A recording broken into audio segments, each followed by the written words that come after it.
이번에 빛내볼 과학 지식은 호르몬입니다.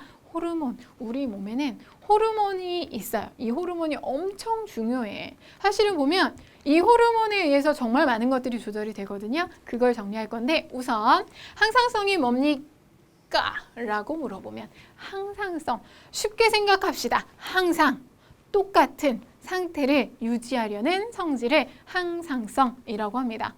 어렵게 생각하지 마. 그냥 아주 간단하게 외부 환경이 변하더라도 예를 들어서 내가 따뜻한 곳에 있다가 추운 곳에 가던가 또는 시원한 데 있다가 더운 곳에 가더라도 몸의 상태를 일정하게 유지하려는 성질 36.5도라는 체온을 유지하려는 성질을 우리는 뭐라고 한다? 항상성이라고 합니다.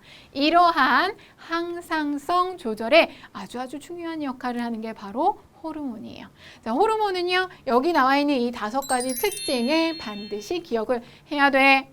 이거 너무 중요해. 다음 중 호르몬에 대해서 잘못된, 맞는 설명 골라라라는 문제가 잘 나오거든요. 호르몬은 우선 내분비샘에서 만들어져서 혈액으로 분비가 돼요. 내분비샘이 뭔데요? 내분비샘은요, 분비관이 따로 없고 분비관이 따로 없는 호르몬을 만드는 부분을 내분비샘이라고 합니다. 여러분들 외에 침샘, 뭐 아니면 소화샘 이런 것들 있죠.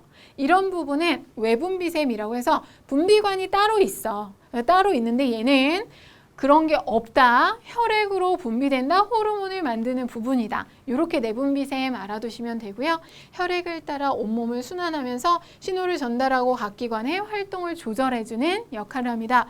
혈액으로 분비가 되니까 혈액을 따라 순환하겠지라는 거 알아두시고요. 표적세포나 표적기관에만 작용해요. 표적세포, 표적기관, 그 호르몬이 만들어진 이유가 있어. 이 호르몬은 여기에만, 다른 거 보지 않아. 다른 데서 한번 도와주세요 외치고 외쳐도 절대 쳐다도 안 보고 거기에만 작용을 합니다. 여러 가지 생리작용을 조절하는 이 호르몬의 역할인 거고요. 적은 양으로도 큰 효과를 나타냅니다. 사실 하루에 분비되어야 하는 호르몬의 양은 되게 적어요. 하지만 엄청나게 중요한 역할을 하고 있다는 거죠.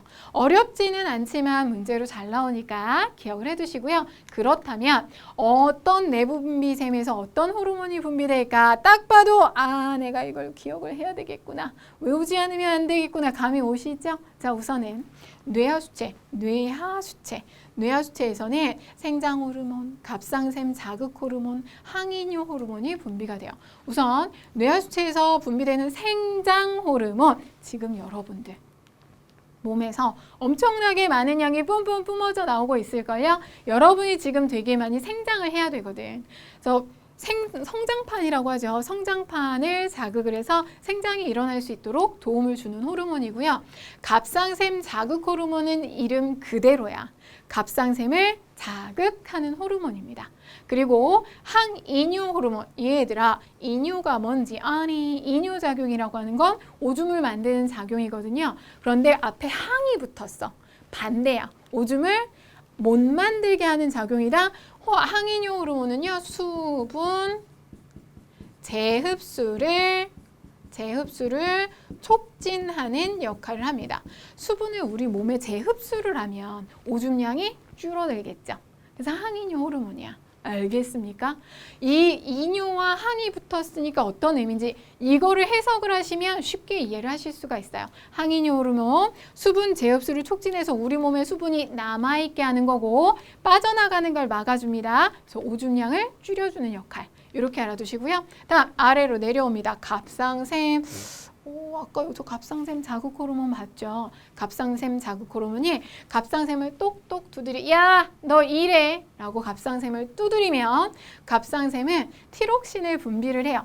티록신은 어떤 역할을 하냐면 세포 호흡을 촉진하는 역할을 해요. 세포 호흡 촉진. 세포 호흡이 촉진이 되면 에너지가 왕성하게 만들어지겠죠? 그걸 하는 호르몬이 티록신이야.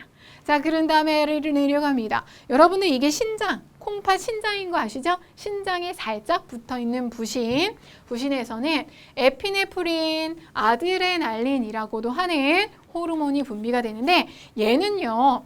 뭔가 여러분 아드레날린이 솟구쳐 이런 말 들어본 적 있니? 내가 좋아하는 영화 볼 때 기분이 너무 좋아. 아니면 막 스피드 있는 그런 뭔가 게임을 하거나 하면 막 몸이 흥분되는 걸 느껴요. 이게 아드레날린 호르몬 때문이야. 이 아드레날린은 혈당량을 높여주는 역할을 합니다. 혈당량을 상승시켜주는 역할을 하고요. 다음 원래는 얘가 이자가 저 뒤쪽에 있는데 잘 보이라고 앞쪽에 그려놨거든. 이자는 인슐린과 글루카곤을 분비하는 내분비생으로 인슐린은 혈당량을 낮춰주는 역할, 글루카곤은 혈당량을 높여주는 역할을 하고 글루카곤과 아드레날린이 같은 역할을 한다고 생각하시면 돼요. 자, 그런 다음에 난소와 정소는 생식샘입니다. 그래서 난소는 여성이죠. 에스트로겐, 여성 호르몬 분비. 정소는 남성이죠. 테스토스테론, 남성 호르몬을 분비해서 남자를 더 남자답게, 여자를 더 여자답게 2차 성징이 나타나게 도와줍니다. 지금 여러분 몸에서 많이 분비되는 게 이 호르몬이겠죠. 아까 생장 호르몬과 함께 얘네들이 많이 분비가 돼요. 그래서 뭐 남자는 근육이 좀 더 생기고 수염이 나고 목소리가 굵어지고 여자들은 골반이 좀 넓어져요. 그러니까 우리 친구들이 여학생들이 중학교, 고등학교 이렇게 되면서 허리가 잘록해졌는데 골반이 넓어지는 거야. 그렇게 도와주는 호르몬이 분비가 되죠. 할 거 너무 많다, 그치? 그래서 생명과학 싫어하는 친구들이 많아. 외울 거 너무 많아서. 각 부분별 명칭과 함께 어떤 호르몬이 분비되고 그 호르몬이 어떤 역할을 하는지까지 알아두셔야 하는데 그런데 여기서 끝이 아니라 이 호르몬은요. 많아도 문제, 적어도 문제요. 진짜 하나만 하지. 많아도 병이 생기고 적어도 병이 생깁니다. 딱 적당한 양을 맞춰야 돼요. 자, 그럼 어떤 걸까? 생장 호르몬이 결핍이 되면 소인증이 나타납니다. 뼈 근육 발달이 잘 안 돼서 키가 잘 자라지 않아요. 되게 키가 작은 사람들인 거고요. 반대로 과다증, 너무 많이 분비가 돼 자꾸 키가 커 비정상적으로 많이 자라는 과잉증이나 또는 성장판이 다 닫혔는데 이게 분비가 돼. 그러면 어떡해? 다른 데라도 자라야지. 그래서 코가 두꺼워지고 입술 코가 두꺼워지고 손과 발이 막 되게 많이 커져요. 비정상적으로 손과 발이 크면 이 말단 비대증을 의심해 볼 수가 있는 거죠. 다음 티록신. 갑상샘에서 티록신이 분비가 되는데 티록신 분비가 결핍이 되면 갑상샘이 티록신을 못 만든다는 얘기잖아. 기능이 저하돼서 체중이 증가하고 추위를 잘 탑니다.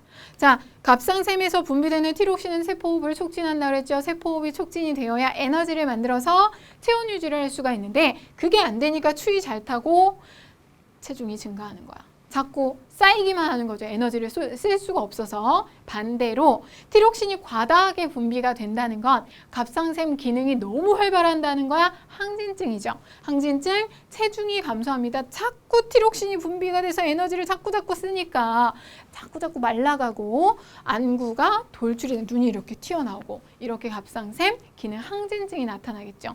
자, 여러분들 이것도요. 결핍이 돼 갑상샘이 제대로 일을 못하네 저하증. 과다야? 갑상샘이 너무 많이 하네 항진증. 이렇게 생각하면서 암기를 하세요. 그냥 외우면 힘들어.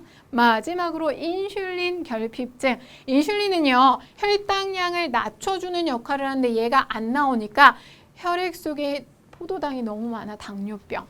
혈당량이 정상보다 높은 상태를 지속하고 오줌에 포도당이 섞여 나옵니다. 이거 되게 안 좋아. 당뇨는 음식 관리도 되게 많이 해야 되고 합병증이 되게 많은 질병 중에 하나죠. 보니까 많아도 문제, 적어도 문제. 이게 바로 호르몬의 결핍증과 과다증입니다. 외워야 할 게 많구나. 자, 우리 친구들이 생명과학 파트에서 보면 눈, 코, 입, 귀, 피부에다가 여기 뇌와 척수 부분 그리고 호르몬 암기할 것 투성이에요. 근데 이거는 하루아침에 암기가 쉽지 않아요. 그러니까 자꾸 보고 또 봐서 내 것으로 만들면 좋을 것 같고요. 쌤은 이만 마칠 테니까 암기 꼭 해보세요.